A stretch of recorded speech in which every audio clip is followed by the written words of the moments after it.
Weather is definitely a lot nicer now near the end of August than from when I first arrived during the heat wave. Oh my gosh, look how empty it is. It's insane how bare this entire place is during COVID. Maybe I really didn't need to get here as early as I did. €5 for €1, that's so cheap. Look, there's absolutely no line up here. It's ridiculous. Well, that was easy.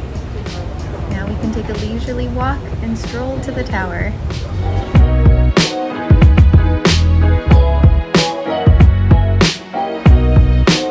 So I read that there's actually 78 names of scholars and engineers that are engraved on the side of the tower. You can't really see it in this video, but you know it's there. I was actually looking for Hippolyte Fizeau's because it was the only name that I recognized. The guy who actually gave us the precise measurement of the speed of light. Unfortunately for me, and maybe even for you guys, I couldn't find it because I wasn't wearing my glasses. I could read that though. E-ticket holders, go that way.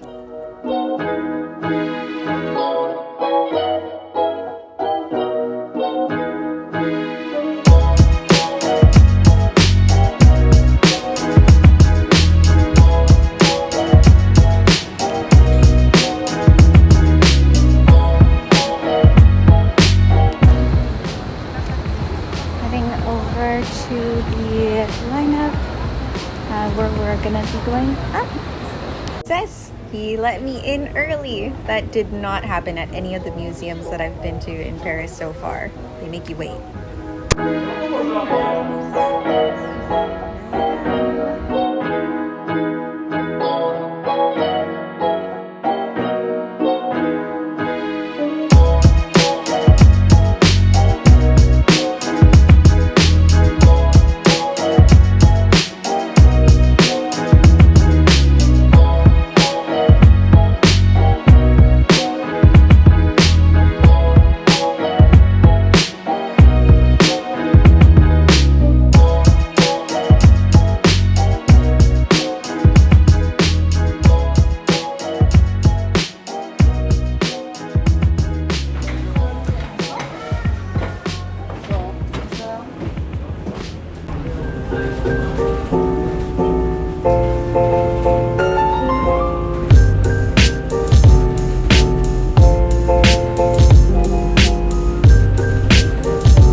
So the Eiffel Tower took 2 years, 2 months, and 5 days to construct. This 10,000-ton structure with 2.5 million rivets first had people going up the tower in 1889. Can you believe that the first people went up this tower over 130 years ago, and here we are today? Have you ever been first to line up for an iPhone when it's newly released? Me neither, but I imagine this is maybe what it feels like.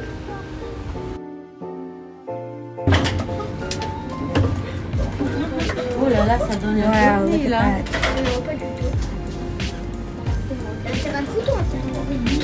The craziest thing was they were going to dismantle the tower after 20 years, but because the Gustave Eiffel ended up installing an antenna as well as a transmitter at the top, they ended up deciding that it was way too useful for them to tear down, which is why it still stands today. So another interesting fact about the antenna that was installed was that the French actually used it to jam German radio frequencies during World War I. Okay, the view here is just crazy. Should I get myself some champagne while I'm up here?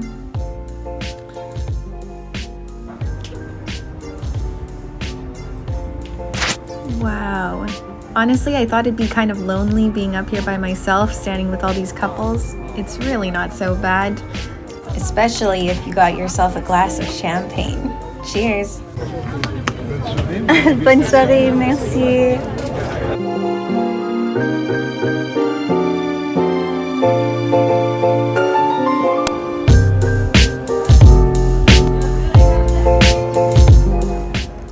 actually my brother's birthday today. I'm drinking for him, right?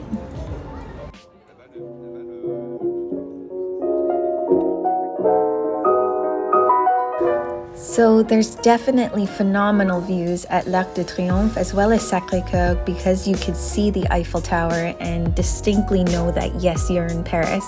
But what you don't get is this amazing view of La Seine. This river is just so amazing and it's really fun to just stand there and watch all of the boats passing by.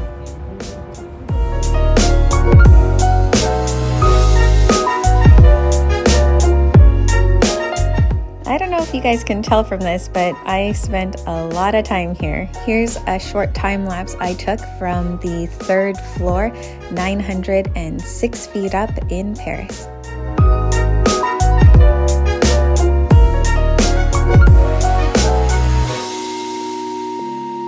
Okay, I think I've had my fill at the top. Let's head down to the 2nd floor.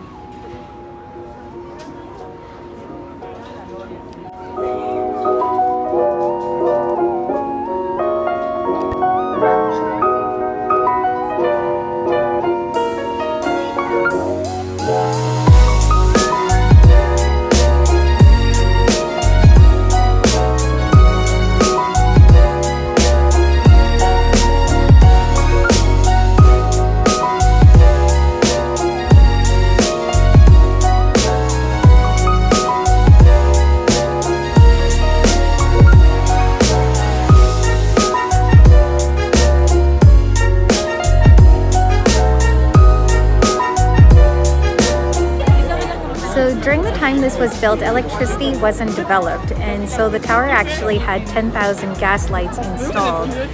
It wasn't until the 1900s that electric bulbs were installed and later on sodium vapor lights. In the year 2000, they had mountain climbers add another 20,000 sparkling lights to the tower, which is what we see today. So here's another time lapse I took while the sun was setting on the 2nd floor, 377 feet up in Paris, looking directly at La Défense.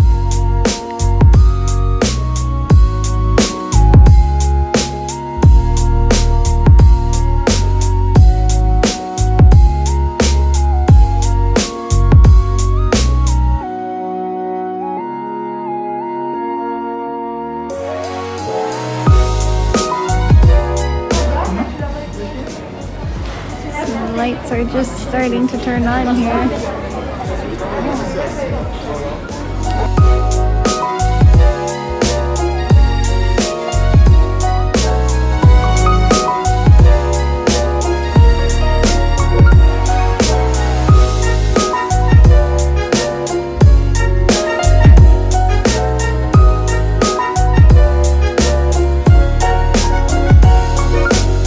Unfortunately, it wasn't the best sunset to catch on camera today, but now that the sun's set, let's head on down to the 1st floor.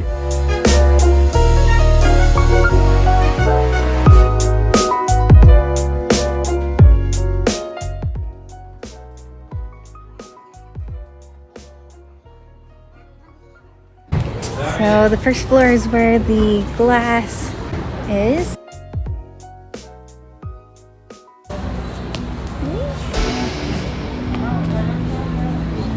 A little bit scary, that's for sure. So the 1st floor of the Eiffel Tower is the perfect spot to kick back and relax and just enjoy the views. And it's also a good opportunity to grab yourself an Aperol Spritz.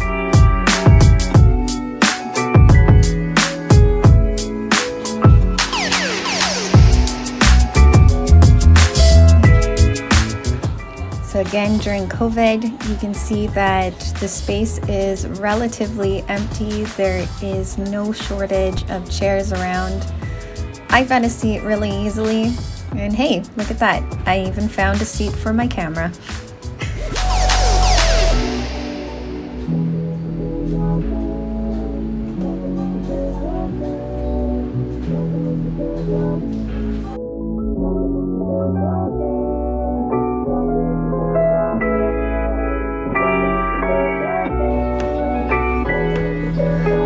honestly couldn't stop looking up. I was just so mesmerized sitting there in the evening time and watching the Eiffel Tower all lit up and being directly beneath it.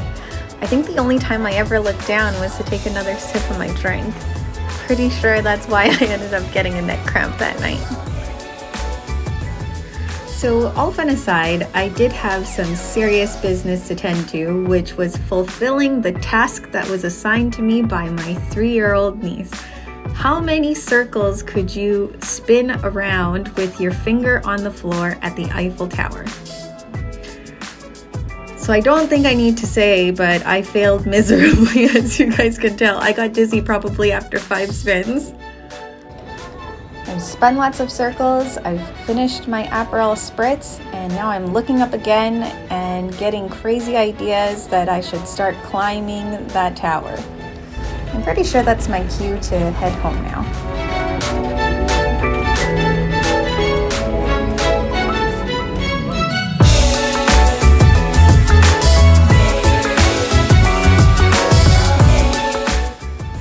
So even late into the evening, you could see how bare it really is here at the Eiffel Tower. It's been really amazing. The fact that there were no queues getting in was just shocking. I was told that I should be prepared to line up for an hour or two, and it was absolutely no issue.